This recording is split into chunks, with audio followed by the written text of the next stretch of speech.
Okay, so before you start booking your flights to these 12 countries that you can supposedly just travel to on the 17th of May, make sure that you watch this video because there are a lot of things that they did not discuss that you absolutely need to be aware of. A quick disclaimer, all the information that I talk about in this video is based on today's date, which is the 8th of May. So before you actually end up booking somewhere, make sure you go to the Gov website and also the corresponding country's website to check their entry restrictions because, of course, as we know, it changes every other day. So when I saw the address to the nation, we have the green countries, which you will have the opportunity to visit no earlier than the 17th of May. I initially interpreted that as 12 countries that you can go and potentially be sitting on a beach with a pina colada.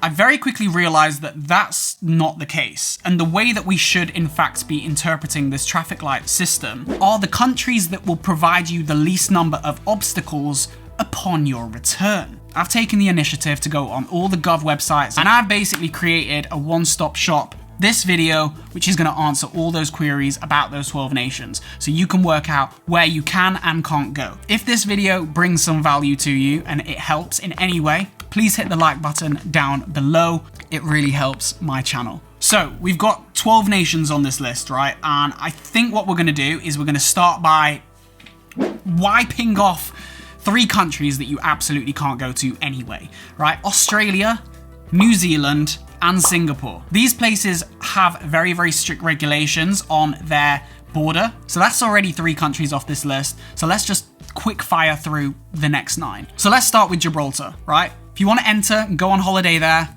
you can't, right? The only people that can enter are residents or people with valid documents that indicate that they are employed and working there. In terms of testing, you need a negative PCR test within 72 hours of your arrival. And in addition to that, if you're planning on staying longer than 5 days, you also need a second PCR test on your 5th day. Next, we've got Portugal. So Portugal mainland, places like Lisbon, Porto, you can't go to on a holiday. The only people that can go are residents, people returning home, and people going there for work. Now, in terms of testing, you need a negative PCR test at least 72 hours before your arrival. However, if you are transiting through either Lisbon or Porto to go to either, let's say, Madeira or the Azores, you have to check your final destination. Additionally, there will be temperature checks at the airport, and if your temperature is above 38 degrees, you'll have to have an additional PCR test at the airport, and you'll actually have to wait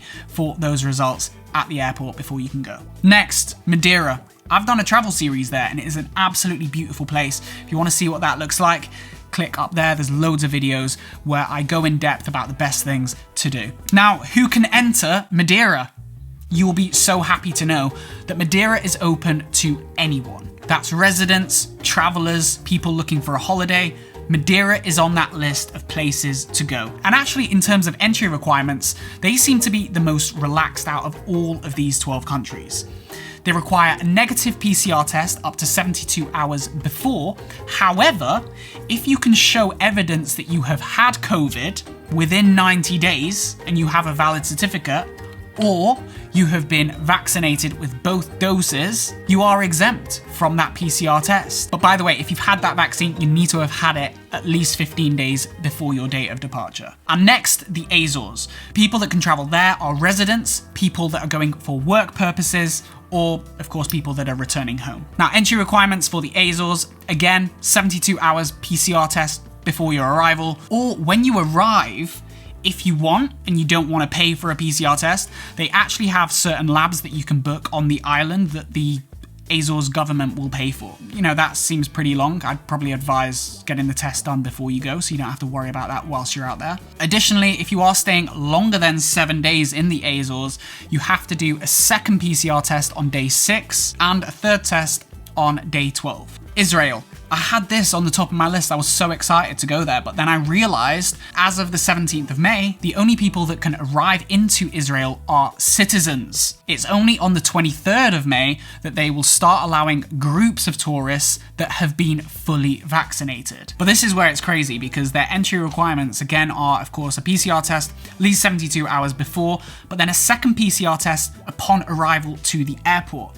Then in addition to that, they're going to ask you for evidence and proof of somewhere that you can quarantine for 14 days. That will be reduced to 10 days as long as you can show evidence of 2 negative PCR tests, one on day 2 and a second one on day 9. Iceland, non-essential travel, again, you can't go to, so any kind of trips, holidays, wipe Iceland off the list. In terms of entry, again, you need a negative PCR test at least 72 hours before, but then upon arrival, you need to do a second PCR test, and also you need a third PCR test on day 5. The only people that are exempt are those that have a valid certificate saying that you've had COVID before, or those that have had both doses of their vaccine. Next, we've got South Georgia and the Sandwich Islands, which I didn't even know existed. Name sounds delicious. That's just like not even an option, right? There's no flights that go there. You can only arrive by boat. There's no accommodation on site, and you also need a valid work permit to travel there. I think it costs like £130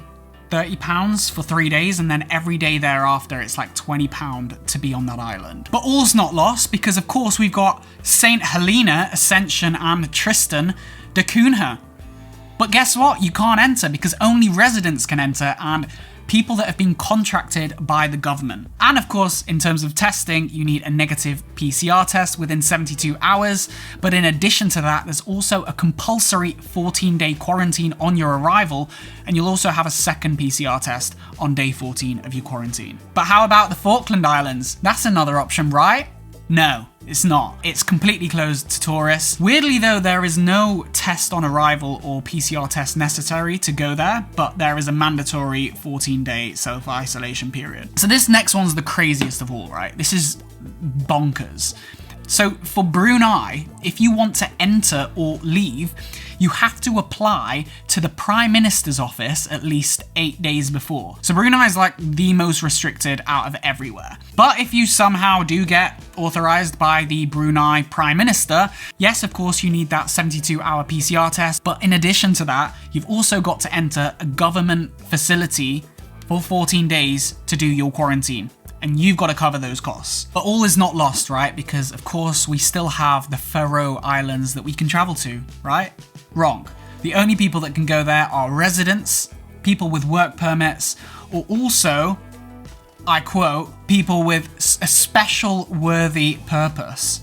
If you manage to work around that, their entry requirements, again, 72-hour COVID test, it's got to be negative before arrival. Then you've got to do a second COVID test at the airport, which you've got to pay for, which costs about £38. And then in addition to that, you've got to have a third COVID test on day 4. And you've got to isolate for 4 days upon arrival. The only people that are exempt from that 4-day isolation are those that have had 2 doses of the vaccine at least 8 days before, or they've had the COVID virus and they have a certificate to say that they had it at least 10 days before traveling. So, I mean, pretty much that should answer your question as to where you can go. And basically the only place that you can go for a holiday right now is basically Madeira. So look, I hope this video has been helpful at condensing all that really confusing information online. If this video has been helpful, please hit the like button down below. It really helps me. Hit the subscribe button, and also check out these other videos, these other travel videos and whatever else that's on my channel by clicking these videos here. As that is all, I'll see you in the next one.